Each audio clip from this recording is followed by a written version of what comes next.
Well, good day to you, Wine Steward fans. It's nice to be up here on the mezzanine pretending you're here once again. I hope someday we can stop pretending and actually get together up here because it's a little lonely. The place is a mess, and I'm eager to clean it up, straighten it up, and dust things off and have you upstairs once again on the mezzanine. It will happen. Let's think in that direction, shall we? Optimistically. In the meantime, the Wine Steward is certainly still here, thanks to you. We appreciate all the support you've been giving us during all of the last interesting 2020, and here we are in 2021, and things remain interesting, at least for a while. And we're going to keep it interesting by continuing to bring you interesting wines and put on interesting events any which way we can. So, for instance, today, an event that most of you are not invited to is going to happen a little later once I go home and sign on to another person's Zoom invitation.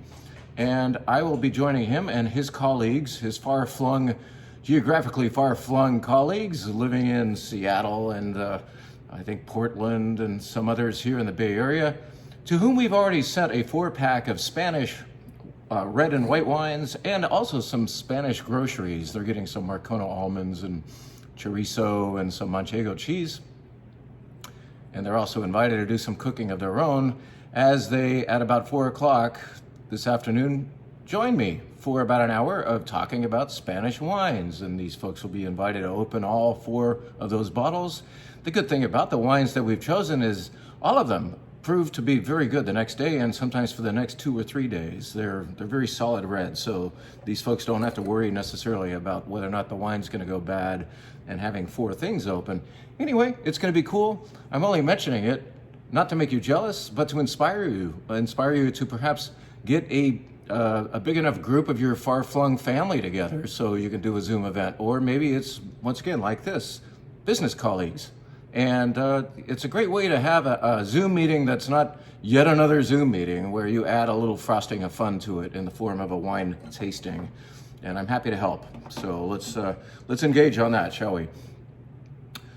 Tomorrow night, however, is an event to which all of you are invited. Many of you have already signed up in the form of participating on our website, going on there and going to a particular collection which refers to a whole group of Chateauneuf de Pape. So tomorrow evening at 6 p.m., we were thinking of moving the time back to 5 p.m., but I think we're going to stick with 6, dinner time. And we're going to get together haphazardly, hang loosely for 1 hour. And instead of presenting a class on Chateauneuf de Pape, whereas I will chime in once in a while to add tidbits of information, this is all about getting together and enjoying that delicious juice. Hence the rock that's up here. I might have stolen this from the local Lucky parking lot landscaping situation, or this may be, in fact, one of the 2 or 3 that I've brought back in my suitcase from Chateauneuf de Pape. But the region in the south of France is marvelous for its topography and geology, and you see these stubby little grapevines growing out of what seems to be miles and miles of rock, and all the rocks resemble this. Some are smaller, some are bigger, but it's a unique scene as far as vineyard scenes go. And besides that, the wine is marvelous. You can go online and buy 2 bottles or more of Chateauneuf de Pape that we've applied some pretty heavy discounting to just for this event. So everybody's getting a marvelous price, even better than Wine Club discount. And just to participate, to be invited, we ask that you buy 2 or more ahead of time. And then if what you are tasting and what you are hearing tomorrow night inspires you, you have until this Monday morning to submit an order to go right back on to that website and enjoy that pricing one more time. After Monday, pricing resets. And also, we're going to run out of certain things. So the cool thing is you can get grabby right now and see what you like tomorrow night. But how's it going to work? Basically, everybody who's ordered by, let's say, tomorrow early afternoon is going to receive a Zoom invitation. And we are going to get together, hang out, drink Chateauneuf de Pape, and reflect on it in a non-class-like, hang loose way. So why don't we do this all together tomorrow night? Why don't we even take it a little bit farther? And with a little bit of planning, we can do this. Sure, you can have some good cheese and charcuterie going on. That's in fact why I have this hunk of mimolette right here. This cheese is almost as hard as this rock, but in a wonderful way. It's a wonderful, chunky, almost as hard as Parmesan. I think it is about the same consistency as Parmesan Reggiano cheese. This is called mimolette, and it's something we've talked about before. Gorgeous color, of course. It's grown in the northern part of France, near Belgium.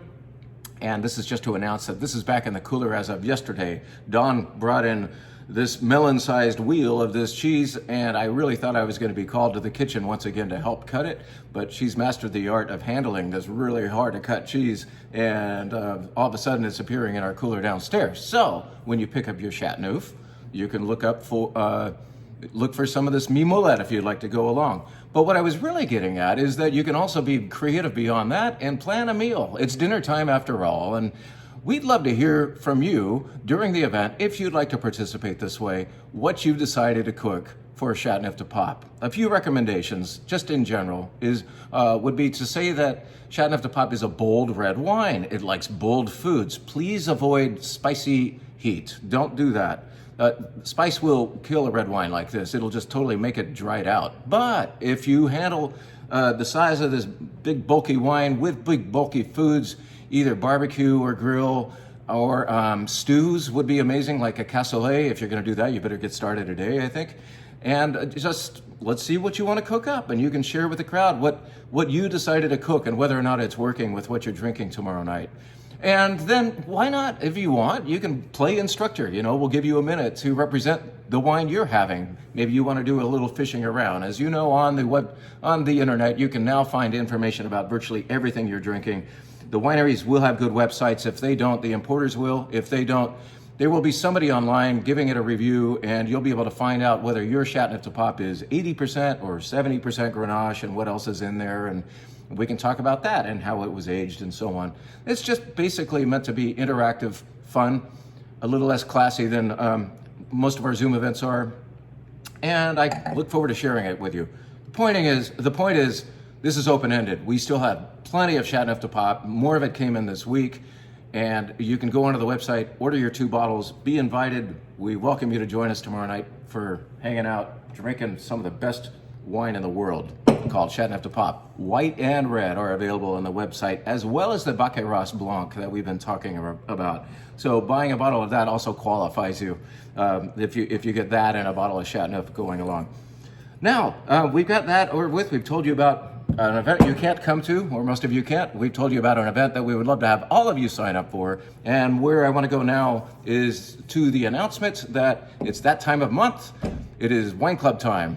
And as of right now, actually as of 11 o'clock today when we unlock the door, you wine club members, all hundreds and hundreds and hundreds of you, are extremely welcome to come in, look around the store for some good wine, put it on the counter, and then say, hey, I'm a club member and I hear that January wines are ready to pick up.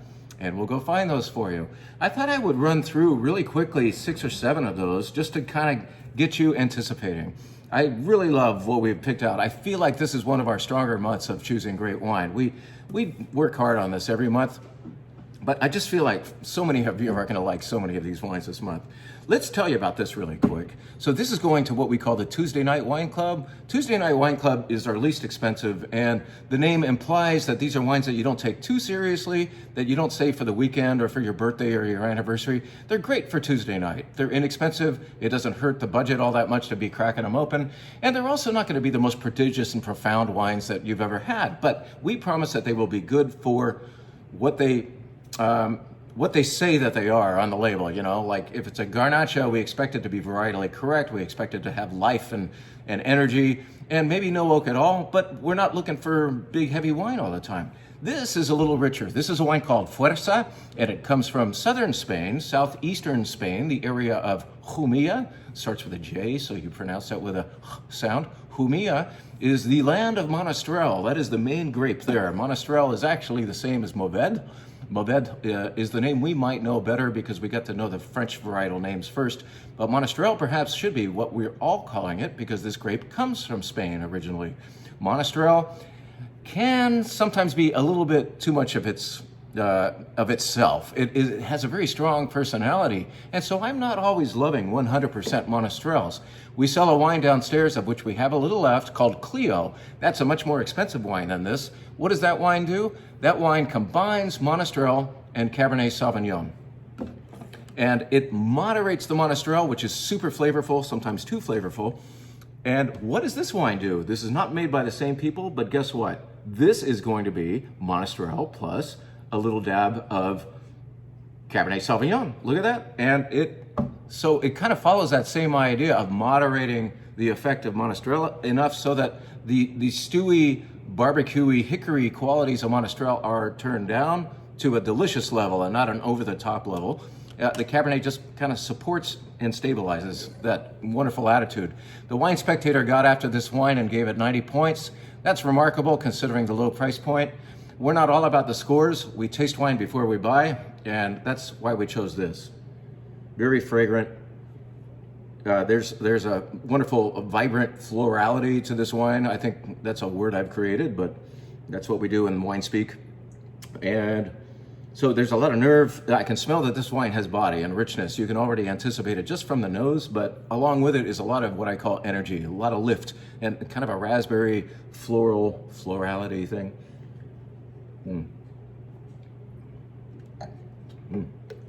It's very juicy. It's got richness, but it's dynamic with acidity too. So you've got body and you've got life in one delicious wine. This is fantastic Tuesday night barbecue wine, I promise.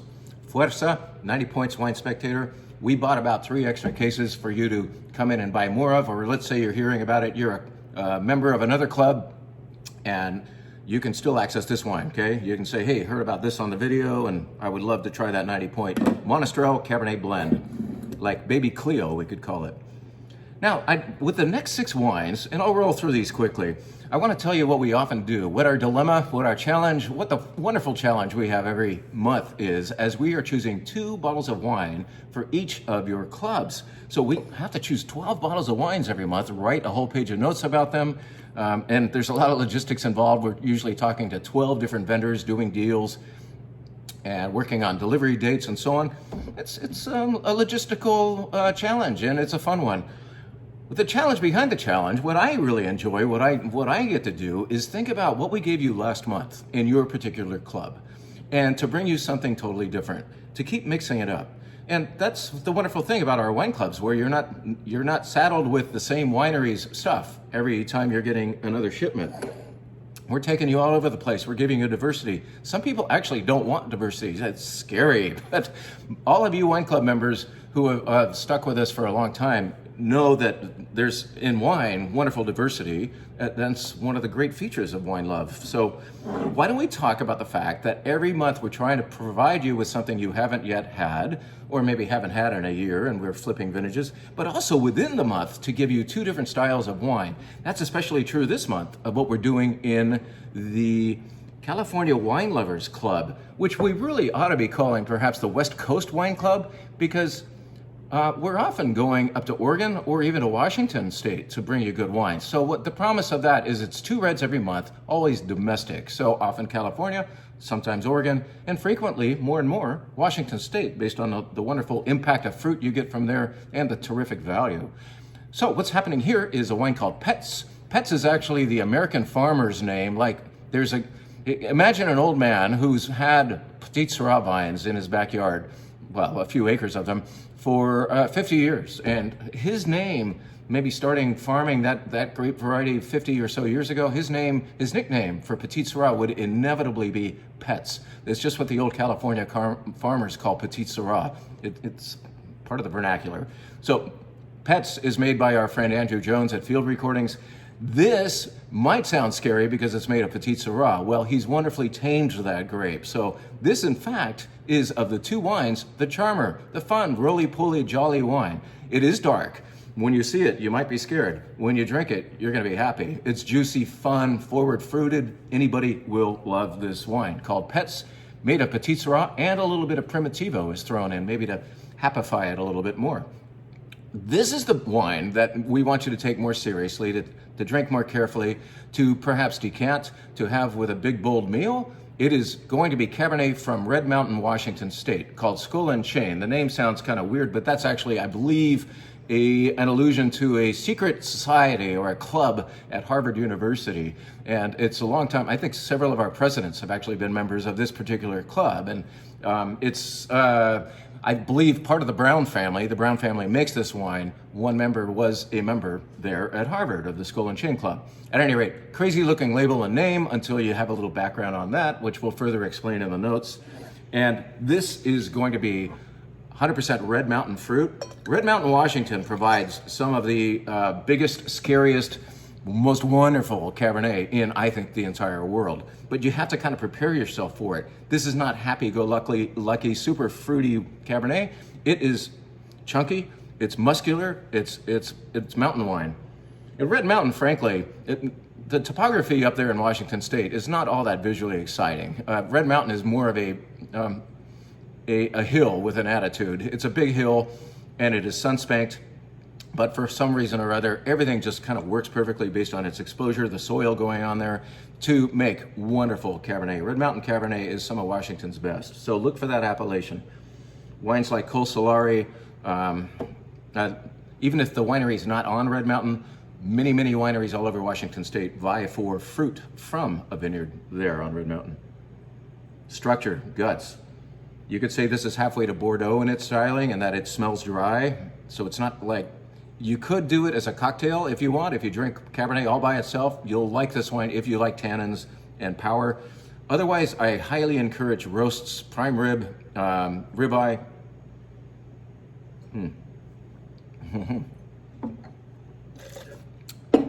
That's serious stuff, and definitely the alter ego of, or the alternative to the happy, fun Petit Syrah going on in Pets.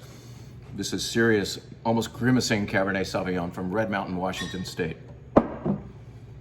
So, you understand that idea where in 1 month we're trying to give you like fun and easygoing, and maybe you open that for all your friends, and then the Cabernet you kind of wait for that meal and get the decanter out. It takes a little more preparation and a little more thought. Same idea we applied to the Red Collector Club this month. I'm sorry, we're not doing Red Collector. We're not going to talk about that. We are going to talk instead about the World Class Club next, where this pair of wines is happening.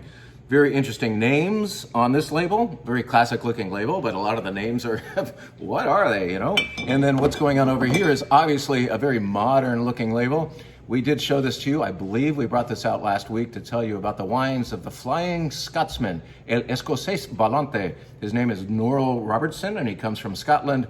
And along a path of learning about wine, getting the Master of Wine degree, getting postgraduate certification in winemaking down in New Zealand. He's been all over the world doing stuff. He has settled in northern Spain in an area called Calatayud to make beautiful wines. This wine, which got 95 points, we were able to obtain just enough of to give to your club and sell a few extra bottles besides. So we still have that Flying Scotsman trio of wines available. It's on our website. But this is one of the wines in that world-class club members get to get as a single bottle. This is structured, important Syrah. It's 95% Syrah from an area better known for Garnacha or Grenache. So Calatayud is the land of Grenache. And yet this guy, he puts this particular label on here, this little move, and the name Dos Dedos Enfrente in Spanish, 2 fingers in front. The whole thing basically means dumb as a rock if you had to translate it to English. And I believe he called this particular wine by that as a form of self-deprecation, just saying, who in their right mind, this is probably what all these old winemakers are saying as this Scotsman invades Calatayud, they're probably saying, who in their right mind comes to Calatayud to make a world-class Syrah? Well, he's done it. Dos Dedos Enfrente, kind of poking fun at himself. The wine, however, is not silly. It is anything but humorous. It is seriously great. Northern Rhone style Syrah. I think it has good things to say over the next 5 or so years. It's kind of bundled up right now, but you already get violets and black fruits, let's say boysenberries, blackberries, that kind of thing, and black olives too. Wonderful sense of mineral in the mouth. So the wine is big.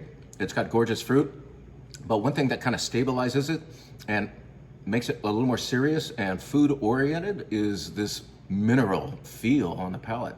It's serious wine.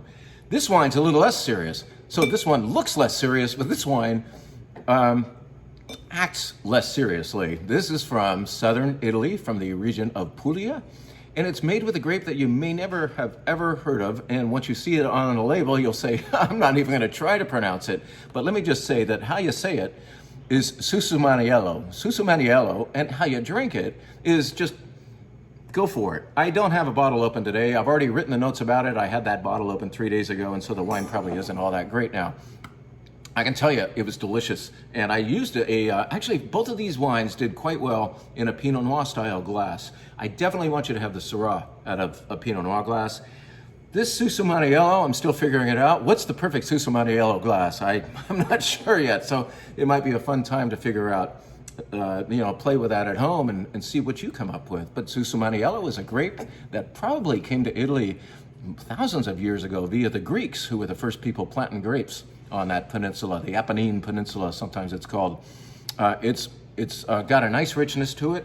Sometimes the wines of Puglia are a little too stewy. This has only a tinge of that, a good amount of that, a richness, a yummy richness to it, and a fragrance that is, the more the wine warms up, the more that fragrance blooms and unfolds, you're gonna like figuring out this wine. So the two things going on here is serious wine with a not so serious label, a really fun to drink wine with a more serious looking label, and two different price points, whereas this wine's about 45 bucks and this one's down in the 20s. So we're giving you two different experiences, at least two, within one club this month. That's World Class Wine Club for you. The last club I'd like to talk about is the Wine Adventure Wine Club. That's a club that at $39.99 gives you two reds, just like the California Wine Lovers Club at $39.99. However, these two reds, the mandate is they must be from anywhere but here. So we're gonna take you to South America, somewhere in the Southern Hemisphere, or over to Europe. We might go to Greece. We don't know yet, what's gonna happen next month. We have some ideas, but we're not letting on yet. We know what we're doing this month, and what both of these wines have in common is they come from kind of the ancient kingdom of Catalonia. If you can think of that crescent-shaped area, that is the top of northeast Spain and the bottom of southwest France. And that whole area has an agreement of soil types and also of weather. And so you often see certain grapes grown in both areas, even though there's a national boundary cutting through it somewhere now. These areas behave similarly. So both of these wines come from that area that I call ancient Catalonia, if you want. This is going to be from Montsant. We call Montsant the donut, which encircles the donut hole of Priorat. So this is, this is from Spain, south of Barcelona by about an hour and a half's drive. It's called Serre. I don't speak Catalan, so I don't know exactly how they might say it, because Catalan's a slightly different language from Spanish, isn't it? I can tell you that anyone will understand, regardless of their mispronunciation, they will understand this wine. It is happy, it is jolly. It is going to be made of 80% Garnacha. That's better known as Grenache to many of us. And it's 20% Carignan or Carignana. Carignan and Grenache are the two kind of native grapes of the area. They are the ones that have been there the longest. So when you have authentic Priorat or authentic Montsant, you are hoping that you're going to have a wine that's based on Grenache or Garnacha and Carignan or Carignana. Sometimes they throw in a little bit of Cabernet, a little bit of Syrah. This wine is just those two primary, place correct grape varieties. No oak at all. I think it was done in a big concrete vat, hence the nice low price, and hence the vivacious, juicy smells coming up. Flowers and pepper and lots of fruit. But not heavy, not ponderous fruit. Even though it says 14.5% alcohol on it, this behaves like a 13. It's lithe, it's energetic and vibrant. Super fun to drink. People often come in and say, we're doing paella tomorrow night. What should we get? Should we get Ribera del Duero? Should we get Rioja? Well, those are Tempranillos. I save those for my lamb. I want to have more fruit-forward wines with my paella. especially the seafood-oriented ones. But all paella really accommodates this particular wine and this wine style. Grenache, being 80% of this wine, gives all this wonderful, cheery, charming red fruit. This wine is endearing. It's just so fun to drink. And it's inexpensive.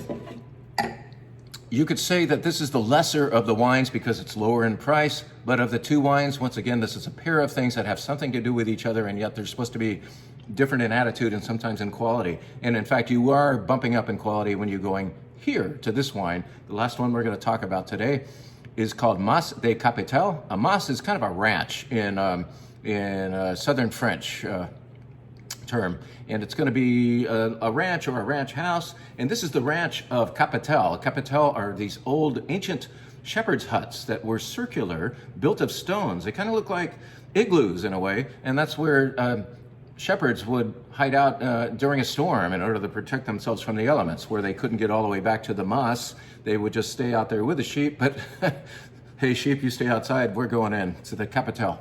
At any rate, there's all these capitales in this area called Fougères. Fougères is in the southwest part of France. It is blessed with schist rock. It is really good schist for making great wine. This is similar to the slaty soil that you see in Priorat and Monsant. So there's a little kind of affinity between these two wines. This is going to be based on Mourvedre, 50% Mourvedre, 25% Carignan. There's that Carignan thing again. And then 25% Syrah, so 50, 25, 25 in that order. And it's got more body and richness, but it's got the same amount of energy. I'm extremely excited to show this wine to wine club members, and I really felt like if I had the wallet for it, I would send a bottle of this to absolutely every Livermore Valley producer and say, hey, does this inspire you? Not everybody's going to get it, but this is a wine that I feel extremely strongly about as far as the varieties involved and the weather that happens here being very similar to what we have here in the Livermore Valley. This is a wine to aspire to. I think if anybody is making Rhone-style wines or thinking about it, this ought to be in their database. Drink this wine and just say, okay, I'm not necessarily going to go in Livermore to try to make a Fougère, but that Fougère has inspired me. So at any rate, I'm digressing. Point is, great wines for the Wine Adventure Wine Club this month from, let's say, Catalonia, okay? Maybe you'll buy that. I look so forward to seeing so many of you in a casual way. It won't be like this with me doing all the talking. I'll just check in once in a while and ask you what you're drinking, what you're eating. You guys can be visible or you can make yourself invisible. So you can be totally passive or totally active in tomorrow night's event. This is one of the wines I'm just putting up here to say goodbye. A bottle of Chateauneuf de Pape. You may want to aim for one of the 3 Charbonnière wines, Domaine de la Charbonnière, Chateauneuf de Papes, that we have put on the website at really nice pricing. If you want a more generous and darker style of Chateauneuf, I hesitate to say modern because this wine is totally classical, but it's just a little more, let's say, enriched with its fruit. Some of the wines on there are a little more classical, a little more delicate. They have a little more up, and they're not trying to be as full-bodied as this. So Charbonnière, great, and represented 3 ways on that website. Whatever you choose to drink, I'd love to hear about it tomorrow. I look forward to seeing you, and I'm grateful as always for everything you're doing here. The wine steward really appreciates it. The staff is enjoying your visits and grateful for your continued support. So keep up the great work. Thanks so much. Wine Club members, come get your vino. Love you so much. Bye-bye now.